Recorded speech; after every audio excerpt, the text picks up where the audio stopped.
경주 방패장의 배수시설에 내진 설계가 적용되지 않은 것으로 드러나 지진 발생 시 안전에 대한 우려가 제기되고 있습니다. 상당수 어린이집과 요양병원 등이 유독물질로 분류된 고농도 식기세척제를 버젓이 사용하고 있습니다. 심층 취재했습니다. 울릉도 여객선 노선이 4개로 늘었지만 울릉도에서 오전에 출항하는 여객선이 없어 주민들의 불편이 계속되고 있습니다. 여러분 안녕하십니까? 경주 방패장이 지하수에 스며드는 바닷물을 고려하지 않아 불과 1년여 만에 배수 펌프를 교체했는데요. 이 배수시설에 지진에 대한 내진 설계가 적용되지 않은 것으로 드러나 또다시 설계 부실 논란을 빚고 있습니다. 김형일 기자가 보도합니다. 경주 방패장 건설 당시 지하 저장고의 모습입니다. 매일 수천 톤씩 흘러나오는 지하수 때문에 공사에 난항을 겪었고 완공된 지금도 연간 60만 톤의 엄청난 양의 지하수가 골칫거립니다. 방패장은 이 지하수를 8개의 펌프를 가동해 수직으로 이어진 300m 길이의 배수 관로를 통해 외부로 정화 처리하고 있습니다. 그런데 이처럼 중요한 역할을 하는 배수 관로가 비안전 시설로 분류돼 처음부터 내진 설계가 적용되지 않은 것으로 드러났습니다. 따라서 지진으로 배수 관로가 파손될 경우 방사성 폐기물이 저장된 사일로가 순식간에 침수돼 방사능 오염 사고로 이어질 수 있습니다.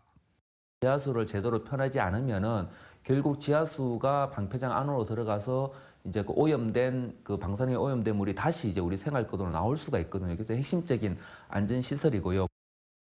더구나 방패장 지하 저장고 일대에는 9개의 단층대가 존재해 건설 당시부터 활성 여부를 놓고 논란을 빚었지만 배수 관로 설계에는 반영되지 않았습니다.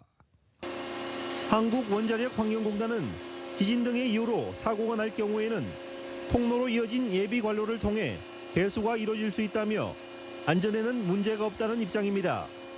만약에 그것이 지진 등으로 문제가 생겼을 때도 비상배수 펌프를 통해서 다른 통로를 통해서 배수할 수 있도록 다 조치해놨습니다. 하지만 지하수를 퍼내는 기본적인 배수시설조차 내진 설계에서 제외된 것으로 밝혀져 당초 설계부터 허술했다는 지적이 제기되고 있습니다. MBC 뉴스 김혁일입니다. 어젯밤부터 바람이 강하게 불면서 경북 동해안에도 피해가 잇따랐습니다. 영덕군에서는 달산면에서 창고 한 동의 지붕이 날아갔는가 하면 비닐하우스 6동이 파손되고 10여 동이 찢겼으며 지프면에서도 가로수 2그루가 부러지고 전신주 2개가 기울어졌습니다. 울진군에서도 비닐하우스 16동이 파손된 것으로 파악됐고 경주시에서도 창고 한 동의 벽체가 훼손되고 전신주 3개가 넘어진 것으로 집계됐습니다. 경상북도는 오늘 오후 5시 현재 도내에서 비닐하우스 100여 동이 파손되고 주택 지붕 넉 동, 창고, 석동의 지붕이 피해를 입었다고 밝혔습니다.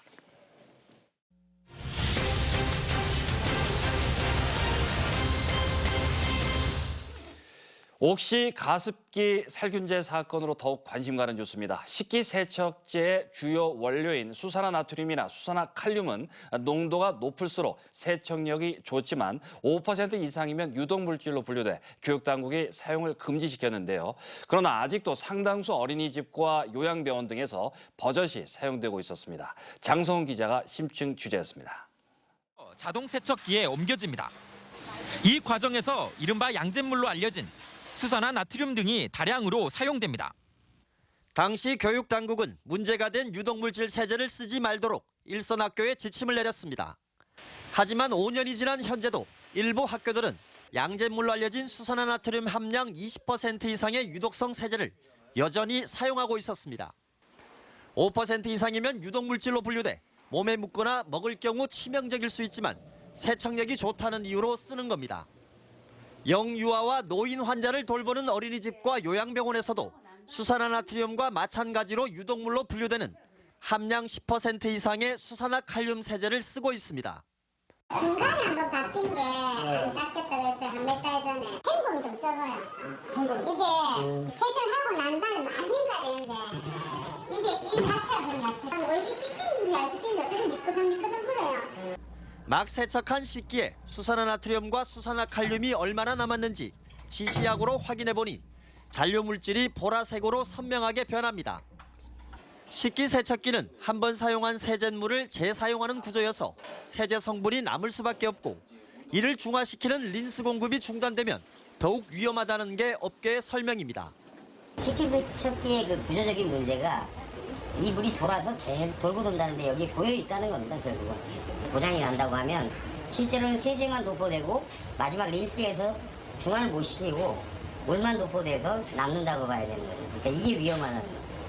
유독성 세제는 과거 문제가 됐던 학교 급식실보다는 전국적으로 어린이집과 병원, 대학, 기업체, 일반 식당에서 많이 사용하고 있습니다. 뭐 업계에서 한 60% 정도가 5% 이상을 사용하고 있으니까 5% 미만으로 사용하게 되면 그 관련 소비자 업장 쪽에서 바로 반발이 있을 거예요. 덜 닦인다고.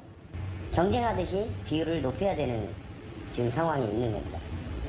5% 이상의 수산화나트륨이나 수산화칼륨 세제를 제조하거나 판매하려면 까다로운 허가 절차를 거치도록 지난해부터 법이 강화됐지만 실제로 이를 지키는 업체도 많지 않고 환경당국의 단속도 이루어지지 않는 게 현실입니다. MBC 뉴스 장성훈입니다. 가습기 살균제 참사와 관련해 포항에서도 오늘 옥실을 규탄하는 기자회견이 열렸습니다. 포항 환경운동연합과 포항경실련, 포항 KYC 등 지역 12개 단체는 포항 오거리 홈플러스 앞에서 가습기 살균제로 수많은 피해자를 낸 옥실을 규탄하는 집회를 열고 포항 지역 시민사회단체와 연계해 옥시 제품 불매 운동을 벌이겠다고 밝히고 국회에 가습기 살균제 피해 특별법 제정과 청문회 개최를 요구했습니다.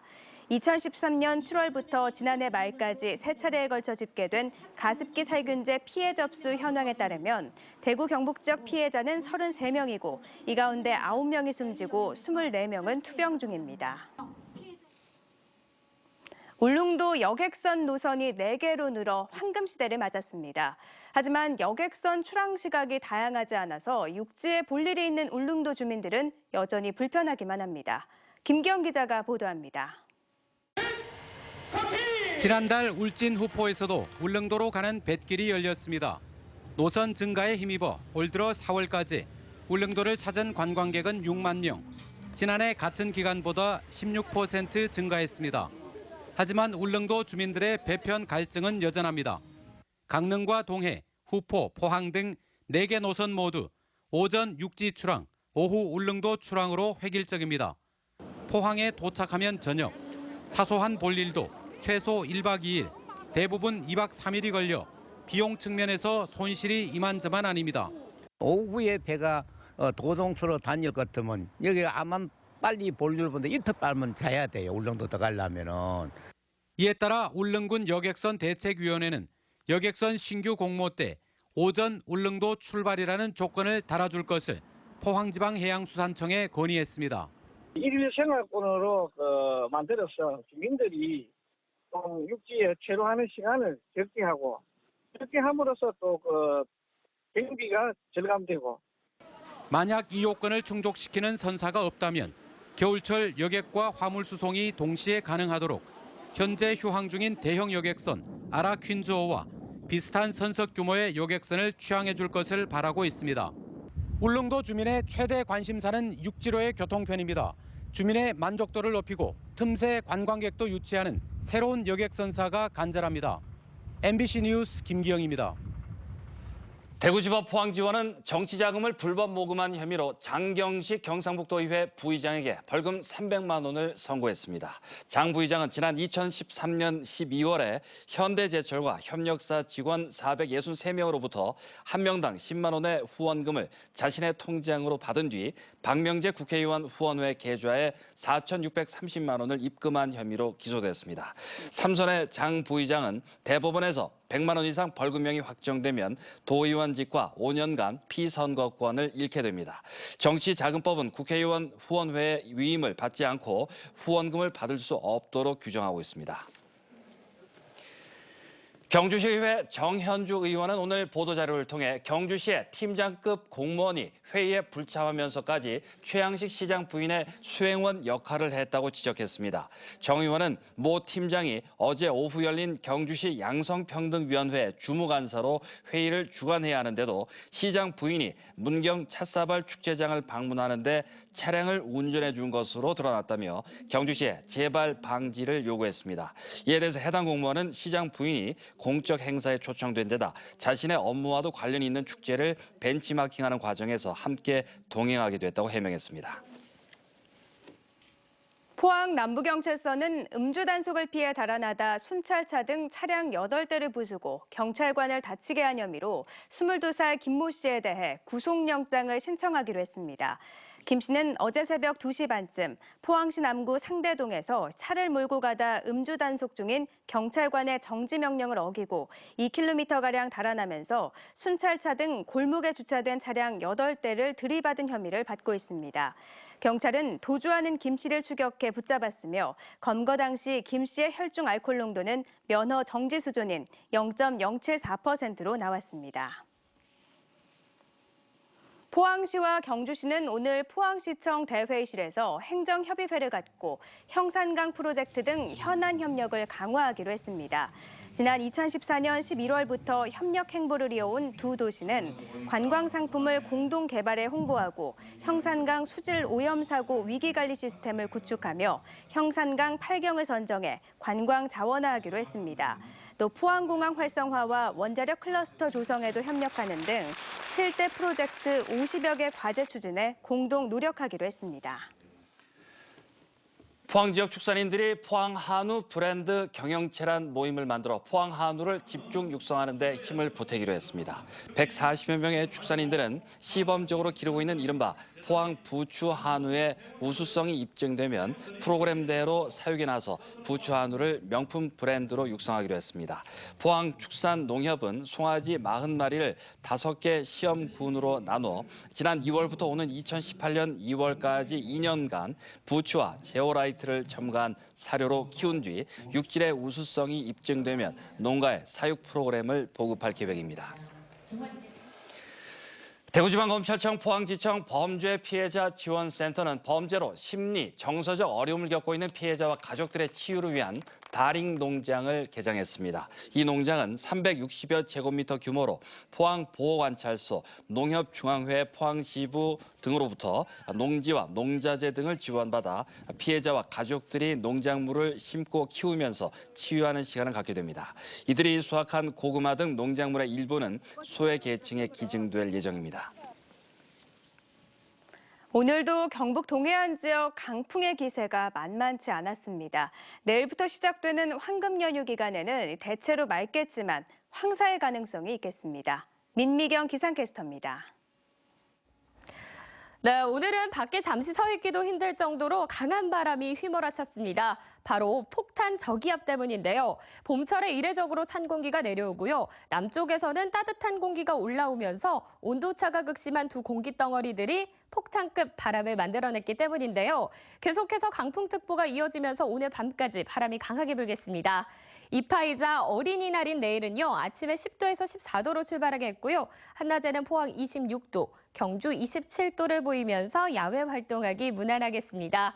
하지만 차차 흐려져서요, 금요일에는 종일 흐린 하늘 보이겠고요. 또 황사의 영향을 받을 가능성이 있겠습니다. 이후 남은 연휴 기간 동안에는 가끔 구름 많은 날씨를 보이겠습니다. 자세한 지역별 날씨입니다. 내일 경북 동해안은 대체로 맑다가 오후부터 흐려지겠습니다. 내일 아침 최저 기온은 울진과 영덕 12도, 포항 14도, 경주 10도. 낮 최고 기온은 울진 23도, 포항 26도, 경주 27도가 되겠습니다. 울릉도 독도에서도 맑다가 오후에는 구름 많아지겠습니다. 내일 아침에는 모두 13도로 출발하겠고요. 한낮에는 울릉도 20도, 독도 18도까지 오르겠습니다. 현재 동해 전해상에서는 풍랑특보가 지속되고 있습니다. 내일까지 바람이 강하게 불겠습니다. 해상에서는 대부분 구름만 지나겠고요. 동해 중부 앞바다에서만 오후 한때 비가 내리겠습니다. 물결은 먼바다에서 2에서 5m로 매우 높게 일겠습니다. 연휴가 끝나고 다음 주 월요일에는 또 한 차례 비 소식이 들어있습니다. 날씨였습니다. 어제 오후 3시 반쯤 러시아인 3명이 타고 포항에서 부산으로 가다 통신이 두절된 육전 9톤급 요트가 오늘 오후 3시 10분쯤 경주 간포 동방 80마일 해상에서 수색 중인 해경 경비정에 발견됐습니다. 해경은 엔진에 이상이 생겨 표류한 것으로 보고 1,500톤급 경비정을 보내 인근 연안으로 현재 예인 중이며 이들의 건강 상태는 모두 양호한 것으로 전해졌습니다. 포항 남부경찰서는 전국의 대형마트를 돌며 고가의 양주만 골라 훔친 혐의로 47살 김 모 씨를 구속했습니다. 김 씨는 지난 3월 12일 포항시 남구의 한 마트에서 시가 21만 원짜리 양주 7병을 훔치는 등 지난해 10월부터 최근까지 경북과 경남, 전남, 울산 등의 대형마트 40곳에서 1,650만 원 상당의 양주를 훔친 혐의입니다. 호텔 영일대 위탁 운영업체인 라라가 식당 운영을 중단하는 등 비정상적인 영업을 지속하자 포스코가 계약 해지를 통보했습니다. 포스코는 라라 측에 지난달 말까지 계약 불이행 사항이 지속되고 있어 계약 해지를 통보했으며 이달 말까지 퇴거해 줄 것을 요청했습니다. 라라는 지난 2013년 2월부터 5년 동안 포스코로부터 영일대를 임대했고 지난 3월부터 시설 개선 등의 이유로 양식당과 중식당의 운영을 중단했으며 이달 중순까지 정상화에 최선을 다하겠다고 밝혔습니다. 경상북도 관광공사는 오늘 부산관광공사와 지역 간 연계 관광 활성화와 상호 협력을 위한 업무 협약을 체결했습니다. 두 기관은 관광객 유치와 관광상품 개발, 마케팅을 위해 함께 노력하고 중화권 팸 투어단도 공동 운영하기로 했습니다. 또 요트와 크루즈 등 부산의 해양관광 인프라와 경북의 세계 문화유산을 연계해 외국 관광객 유치에 힘을 모으기로 했습니다.